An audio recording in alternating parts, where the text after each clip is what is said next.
जिनके सपने बड़े होते हैं उनके इम्तिहान भी बड़े होते हैं। स्टिल आई राइज पर आपका स्वागत है, जहां हर इम्तिहान को जीत में बदला जाता है। इमेजिन कीजिए आपके पास अपने माइंड, एनर्जी और फोकस पर पूरी कंट्रोल हो। यही है ब्रह्मचर्य की पावर। सोचिए, अगर आप अपनी एनर्जी को डिस्ट्रैक्शन से हटाकर अपने गोल्स पर पूरा ध्यान लगा सकें तो आज के वीडियो में हम इस प्राचीन प्रैक्टिस को, सीक्रेट्स को अनलॉक करेंगे जो आपको क्लैरिटी, रिसाइलेंस और डिसिप्लिन पाने में मदद करेगा। आज हम समझेंगे पहला, ब्रह्मचर्य का असली मतलब क्या है और ये मॉडर्न लाइफ में कितना इम्पोर्टेंट है। दूसरा, हम बात करेंगे कि अपनी एनर्जी को पर्पसफुली कैसे यूज़ करें। तीसरा, सोशल मीडिया और स्क्रीन टाइम कैसे रिड्यूस करें। चौथा, डाइट और योगा का क्या रोल है ब्रह्मचर्य में। पांचवा, ब्रह्मचर्य फॉलो करने वाले इन्फ्लुएंसर की एग्जाम्पल्स। छठा, संकल्प शक्ति कैसे बिल्ड करें। सातवां, योगा और प्राणायाम के बेनिफिट्स ब्रह्मचर्य पाने के लिए। ये स्टेप्स आपको एक फोकस्ड और प्रोडक्टिव लाइफ की तरफ ले जाएंगे। आइए बात करते हैं पहले स्टेप पर। पहला स्टेप है ब्रह्मचर्य का मतलब। सबसे पहले हम ब्रह्मचर्य शब्द को ब्रेक डाउन करते हैं। ब्रह्म का मतलब है यूनिवर्सल कॉन्शियसनेस या सुप्रीम रियलिटी, और चर्य का मतलब है जीने का तरीका। ब्रह्मचर्य का बेसिक कंसेप्ट ये है कि अपनी एनर्जी को कंजर्व करके उसे एक हायर पर्पस में लगाना। ये एक तरीका है अपनी डिस्ट्रैक्शन को दूर करके डिसिप्लिन के साथ जीने का। अब सेकंड स्टेप की बात करें, हमारी एनर्जी कैसे वेस्ट होती है। हमारी एनर्जी बहुत बार ऐसी चीज़ों में वेस्ट होती है जो हमारे गोल से हमें दूर करती है। सोशल मीडिया पर स्क्रॉलिंग, नेगेटिव कंटेंट या गॉसिपिंग में हम अपनी एनर्जी को वेस्ट करते हैं। महात्मा गांधी के प्रिंसिपल को याद कीजिए, बुरा मत देखो, बुरा मत सुनो, बुरा मत बोलो। नेगेटिव इन्फ्लुएंस से दूर रहने से हम अपने मेंटल एनर्जी को सेव कर सकते हैं और डिस्ट्रैक्शन से बच सकते हैं। अब स्टेप 3 की बात करें, स्क्रीन टाइम को कैसे कम करें और डिसिप्लिन में कैसे आए। आज के डिजिटल दौर में स्क्रीन टाइम कंट्रोल करना मुश्किल लगता है, लेकिन ये ज़रूरी है अपने फोकस को शार्प रखने के लिए। पहले आप ग्रेजुअल रिडक्शन प्लान बनाएं। पहले अपने सोशल मीडिया यूज़ का 2 आवर लिमिट सेट कीजिए, फिर 1 आवर सुबह और 1 आवर शाम को, और धीरे धीरे इसे 30 मिनट सुबह और 30 मिनट शाम तक ले आएं और इस लिमिट को स्ट्रिक्टली फॉलो कीजिए।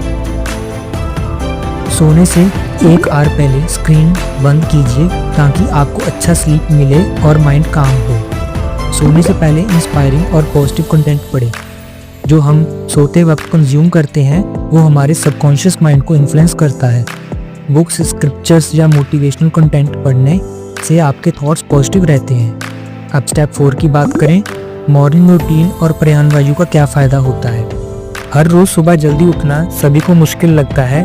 अभी आपको एक ट्रिक बताता हूँ जिससे आप सुबह जल्दी उठ सकते हैं। सबसे पहले सुबह एक ही वक्त पर उठने की आदत डालें। एक टाइम फिक्स कर लें, चाहे हॉलीडे हो या नॉर्मल डे। एक डिसिप्लिन मॉर्निंग रूटीन ब्रह्मचर्य का फाउंडेशन है। सुबह जल्दी उठने से हमें प्राणवायु मिलती है। ये एक फ्रेश एनर्जी है जो माइंड और बॉडी को रिचार्ज करती है। फिर आप सुबह 4 से 5 बजे के बीच में उठने की आदत डालें। उठने के बाद आप सुबह के पहले 10 मिनट फ्रेश एयर में बिताएं, चाहे किसी गार्डन में या घर के टेरेस पर। फिर धीरे धीरे इस टाइम को बढ़ाएं, जैसे 15 मिनट से 20 मिनट। इसको आगे बढ़ाते रहें। अगर आप इसे 21 से 90 दिन तक फॉलो करेंगे तो आपका बॉडी और माइंड नेचुरली एडजस्ट हो जाएगा और आपको फर्स्ट 90 डेज अपने साथ स्ट्रिक्ट और डिसिप्लिन रहना है। अब स्टेप 5 की बात करें, ब्रह्मचर्य पर डाइट का क्या असर पड़ता है। ये कहते हैं जैसा अन्न वैसा मन। जो हम कंज्यूम करते हैं वो हमारे थॉट्स को फोकस की और इन्फ्लुएंस करते हैं। एक बैलेंस और न्यूट्रिशियस डाइट आपके मेंटल क्लैरिटी और फोकस को और भी बेटर बनाता है। अब स्टेप 6 की बात करते हैं, 3 गुण और ब्रह्मचर्य। हमारा माइंड और बिहेवियर को 3 गुण कंट्रोल करते हैं। पहला है सत्व, प्योरिटी, फिर दूसरा है रजस, एक्टिविटी, तीसरा है तमस, इनर्शिया। ब्रह्मचर्य में सात्विक लाइफस्टाइल काफ़ी हेल्पफुल होता है क्योंकि ये क्लैरिटी और फोकस प्रोवाइड करता है। राजसिक और तामसिक हैबिट डिस्ट्रैक्शन और लो एनर्जी का रीज़न बनता है। अब 7 स्टेप्स पर बात करेंगे। ब्रह्मचर्य फॉलो करने वाले इन्फ्लुएंसर्स की एग्जांपल देखते हैं, जैसे स्वामी विवेकानंद की लाइफ को देखें। उन्होंने ब्रह्मचर्य को अपने मिशन के लिए फोकस एनर्जी का सोर्स बनाया। अब स्टेप 8 की बात करें, योगा और प्राणायाम के क्या बेनिफिट्स हैं, इसका प्रभाव क्या ब्रह्मचर्य पर पड़ता है। अब पहला योगा पोज आप कर सकते हैं, पद्मासन, शांति के लिए। ये आसन आपको इनर पीस और कामनेस देता है।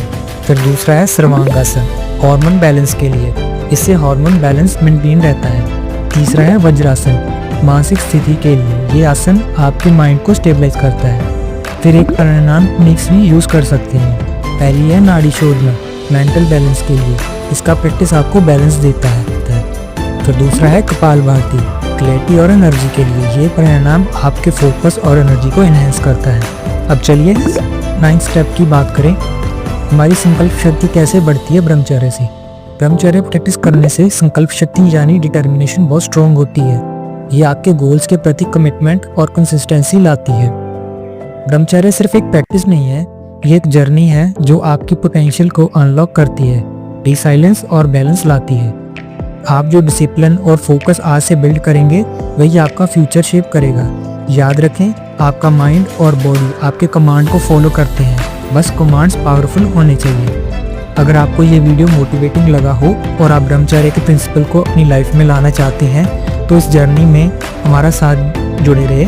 सब्सक्राइब करें, बेल आइकन दबाएं और हमारे चैनल पर और भी ऐसी ही इंस्पायरिंग नॉलेजेबल कंटेंट के लिए विजिट करते रहें। और हाँ, आप नेक्स्ट किस टॉपिक पर वीडियो देखना चाहते हैं हमें कमेंट करके ज़रूर बताएं। आपके सजेशन से ही हमें पता चलता है कि आपके लिए सबसे ज़्यादा हेल्पफुल क्या होगा। तो कमेंट में आपको ना फीडबैक शेयर करना ना भूलें। धन्यवाद।